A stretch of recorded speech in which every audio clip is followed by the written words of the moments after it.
네, 안녕하십니까, 엘리엇입니다. 네, 내일 제가 우리 가족 여행을 간다고 말씀은 아마 좀 전에 드린 것 같은데, 내일 가서 속초 2박 3일로 가는데, 이제 저는 하룻밤만 자고 올 것 같고, 그래서 내일 새벽에 출발하거든요. 그러니까 영상을 내일 속초 가서 올리려고 하는데 노트북을 좀 가져갈 생각인데, 애들 놀고 와이프 뭐 회 먹고 막 그럴 때 이제 집에서 쉴 때 좀 틈날 때마다 올리려고 하는데 못 올릴지 모르니까 오늘 최대한 늦게까지 새벽까지 예약이라도 걸어놓게 영상을 올리도록 하겠습니다. 네, 그렇게 양해 바라고요. 늦게 몇 개 더 올라갈 테니까 놀라지들 마셔요. 새벽에 올리더라도.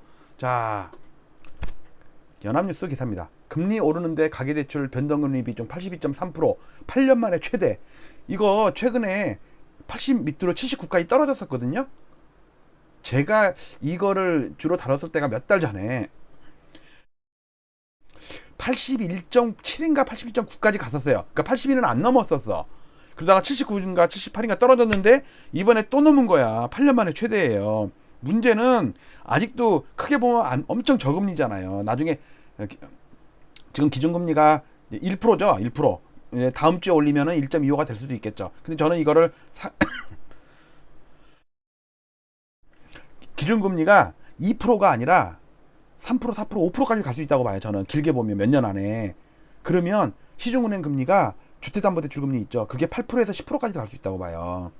그러니까 다주택자나 영끌한 친구들이나 큰일이에요. 몇 년 있다가. 지금 3%, 4%일 때도 후달리는데 그리고 또 저금리라서 또 대출을 또 규모가 커요. 1억 받을 사람이 5억을 받았어. 저금리니까 싸니까. 근데 이게 고금리가 돼봐. 그렇다고 대출금을 갚았을 리도 없고 줄일 수도 없는 거고. 그만큼 100만 원 내던 이자를 500만 원 내야 된다고. 내 수입이 5배 오르면 되지. 근데 안 그렇게 되니까. 자, 저는 이거를 그래프로 보여드리고 싶어서 좀 뉴스를 준비했는데 뉴스는 되게 많이 캡처를 했어요. 보일 때마다 다 캡처했어. 근데 그냥 제목만 보고 넘어갈게요. 시간도 너무 늦었고 하니까. 자, 일단 뭐 뻔하죠. 뭐 큰일 났다. 뭐 82.3%면 큰일 났다느니 뭐 기준금리가 0.25 오를 때 뭐 몇 조가 가계부담이 늘어난다니 뻔히 금액이 나올 줄은 뻔히 아는데 오늘의 주안점은 82%를 넘었다는 거. 그리고 그걸 그래프로 제가 확인을 시켜드리고 그랬을 때 과거에 금리 올라갔을 때 부동산이 폭락하면서 부동산만 폭락하면 괜찮은데 이자는 계속 더 내야 돼. 금리는 계속 올라가니까. 아니 아파트 값이 떨어지면 이자를 덜 내게 해줘야 될 거 아니야. 근데 아파트 가격 떨어져서 열불 터지는데 금리는 더 올라갔고 이자를 더 내래. 양쪽으로 더 터지는 거예요. 돈 나가는 건 더 나가. 내 자산 가치는 더 줄어들어. 좋은 거 하나 먼저 하세요. 나중에 양도 차익을 안 내도 돼요. 아파트를 손해보고 팔잖아요. 그러면 양도 차익이 없어요. 그러면 세금을 안 내. 그리고 공시지가가 이제 떨어질 거 아니에요. 뭐 한참 걸릴 일이지만 그러면은 보유세도 덜 내. 야, 참 그걸 축하해야 된다고 그러나? 자, 넘어갈게요. 자, 기사 쭉 보면요. 가계대출 MBC 가계대출 변동금리 비중 82.3% 8년 만에 최대. 자, 공중파에서도 이렇게 보도합니다. 그 다음에 여기 TV 화면에 나왔는 기사인데 가계대출 변동금리 비중이 82.3%다. 이게 작년 11월에 그러니까 1년 전이네. 1년 전. 1년 2개월 전에 69.2%예요. 근데 이게 50%에서 올라온 거라니까. 49. 몇에서 올라온 거예요. 그거는 제 장기 시계열 데이터를 보여드릴게요. 차트를. 그러면은 이해가 가실 거예요. 그다음 연합뉴스 가계대출 변동금리 비중 82.3% 8년 만에 최대. 다 내용은 똑같아요. 금리 더 오를 텐데 변동금리 대출 비중 80.3% 8년 만에 최대. 큰일 났어요. TV조선 신용대출금리 6% 돌파. 변동금리 비중도 8년 만에 최대. 여러분들 보세요. 신용대출금리가 6%인데 지금 신용대출금리는 금액이 그러니까 규모가 작잖아요. 여러분들 신용대출을 막 5억을 받을 수 있나요? 못 받잖아요. 근데 주택은 3억, 4억, 5억을 이렇게 받아놓는다고. 그러니까 주택담보대출은 담보가 있기 때문에 금리가 싸죠. 신용대출보다는. 신용은 담보 없이 신용으로 빌려주고 그 대신 기간이 짧잖아요. 1년?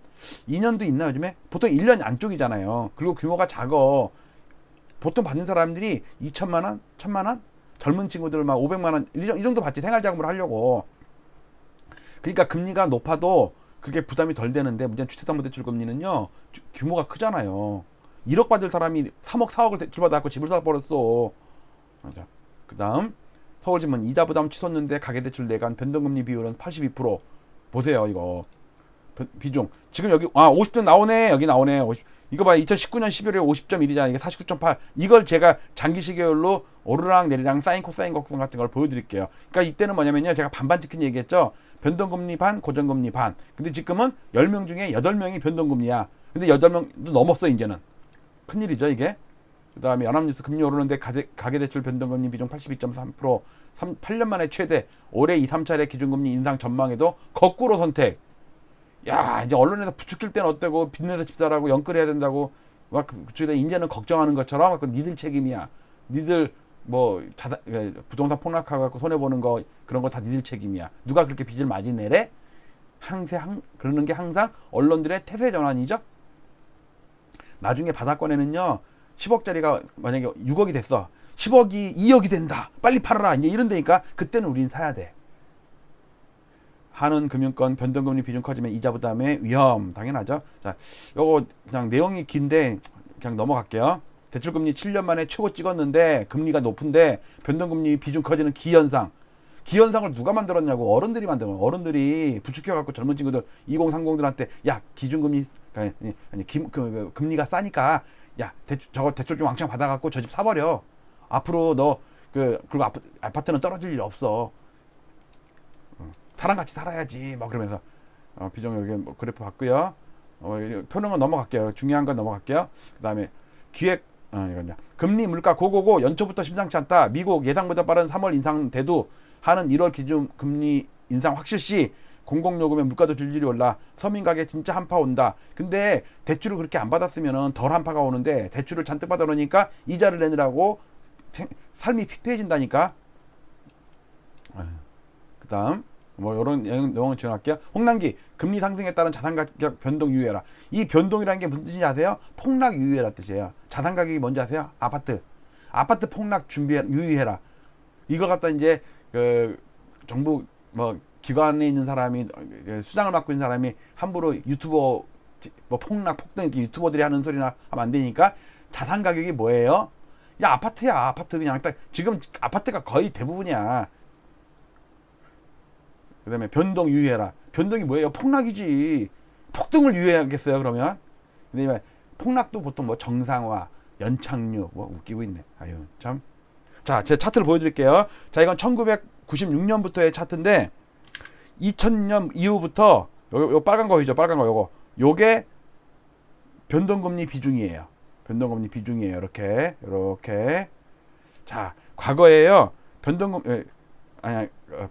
변동금리가 옛날에는 금리 자체가 고정금리가 없이 다 변동금리였어. 그러니까 이렇게 높았어. 그러다가 이게 50%거든요. 밑에가 50%예요. 요게 80%예요. 그다음에 요 위에 있는 게 100%예요. 100%간 적은 없지. 변동과 고정이 섞여 있으니까. 근데 이게 최근에 금리가 떨어졌을 때 보세요. 요거 금리가 떨어졌을 때 떨어졌다가 지금 올랐죠? 그럴 때 그 고정금리가 적었고 변동금리가 반밖에 안 됐는데 저금리가 오니까 이때 그 대출을 왕창 받으면서 그 대출의 대부분이 81.5%. 그 당시 제가 이거 한 3, 4개월 전에 데이터가 업데이트했을 때는 82.5%고 80 밑으로 깨졌었어요. 근데 오늘 82% 넘은 거는 제가 업데이트를 아직 안 했어요. 어쨌든 82.1.5나 82%나 거기야. 여기서 금리가 올라가면 이 많은 변동금리 대출자들이 큰일이 나는 거죠. 근데 그걸 누가 받았어요? 보실래요? 요거 이게 2019년부터예요. 2019년부터 보면은요. 빨간 게 30대 LTI, 론 투 인컴, 소득 대비 부채 비율 20대 엄청 늘었죠. 주로 는 게 20, 30대야. 그러면서 이걸로 뭐 했어? 아파트 사느라고 빚을 냈지. 보세요. 30%가 안 되던 요 빨간 거 분홍색 안 되던 변동금리 아니 여기 아파트 매매 비중이 왜냐면 아파트는 40, 50대 이상이 샀어. 20, 30대는 살 돈이 없었어. 근데 50%가 넘었다고. 근데 역전이 돼버렸어요. 이렇게. 왜? 너네들 돈 어디서 나서 샀니? 그럼 대출 받았지. 은행에서 대출 많이 해주던데 금리도 싼데. 그러니까 내가 1억 받을 거를 한 3, 4억 받아버렸지. 난 마통도 뚫고 보험도 약간 대출도 받고 조금 좀 한 5천만 원 모자란 건 저축은행에서 받고 그렇게 해가지고 아파트를 샀는데 아파트가 빠지면 어떡할 거냐 이거야. 문제는 이 친구들이 산 게 보통 5억에서 10억 그 사이란 말이에요. 대부분이 사는 아파트들이 노도강 금강구 이쪽 사는 아파트들. 근데 누누이 얘기했듯이 여기서 파는 게 누가 팔았어요? 40, 50대가 파는데 그 40, 50대의 상당 부분이 법인 사업자, 임대 사업자들이 많단 말이에요. 다주택자들. 근데 그 친구들, 그 사람들이 8년 전, 10년 전에 샀던 거를 임대 사업자 말소되면서 팔기도 하고 막 이랬을 거 아니에요. 그러면 평균적으로 4, 5배 올랐다고. 1억 5천 하던 게 7억, 8억이 됐어. 그걸 산 거야. 왜? 나중에 32억에 팔아먹으려고. 쉽던데? 나한테 판 아저씨도 1억 4천에 산 거를 나한테 7억에 팔아먹었는데 그 한 4배 올랐잖아. 4, 5배 올랐어. 5배 올랐다고 치면 나는 7억짜리 7억 35. 나 35억에 팔 거야. 야, 그거 5배 오르는 거 쉽던데? 그냥 노도강에 하나 딱 사놓고 기다렸더니 8년, 9년 만에 뭐 5배 올랐어. 6배 올랐어. 나도 이거 5배 먹고 팔 거야. 이런 생각하는 친구는 없겠지만, 자, 유튜버니까 좀 과장하는 거예요. 재밌으라고. 자, 심각합니다. 이거 지금 그 이 차트에 그런 게 다 녹아나는 거예요. 그러면서 어떤 현상, 어떤 위험이 있냐? 다시 한번 얘기합니다. 이거 IMF 때 김대중 대통령 때부터 노무현 대통령 올라갈 때 그때 금리가 폭락을 했어요. 5.1%까지. 사실 이런 금리가 없었어. 그런데 금리가 한 2년 오르니까 그래도 아파트는 올랐어. 근데 2년을 추가적으로 더 오르고 기준금리까지 올라버리니까 6년을 박살을 나버리네. 음마 아파트가 44% 빠지고 목동 아파트가 45% 빠지고 신축이었던 1년차 렉슬도 42% 빠지고 저기 용인 수지는 60% 빠지고 이랬네. 용인 수지는요, 대형 평형 중에는요 15년 전에 가격을 아직도 회복 못한 데가 많이 있대요. 그런데 이런 똑같은 상황이 보세요. 박근혜 대통령 바닥부터 시작했고 오를 때 금리가 떨어졌어. 최근까지 계속 그래서 아파트가 올랐어. 문재인 대통령 때도 올랐어. 근데 금리가 들들들 오르네. 근데 아파트가 올랐어. 왜? 별 부담 안 되거든. 워낙 절대 수치가 기준이 낮으니까. 근데 최근 들어서 갑자기 금리가 폭발을 하네. 왜? 기준금리를 올리니까 기준금리 안 올릴 때도 올랐는데 기준금리가 오르니까 얘는 각도가 2배로 올랐어.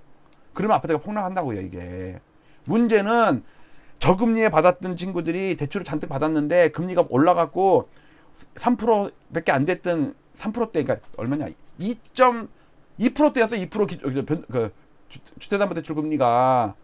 그리고 신용대출 금리도 뭐 3%도 안 됐어. 근데 이게 이제 더블로 올라갔다고 생각해 보세요. 근데 문제는 대출을 잔뜩 받아갖고 아파트 샀는데 아파트가 막 10% 20% 빠지네.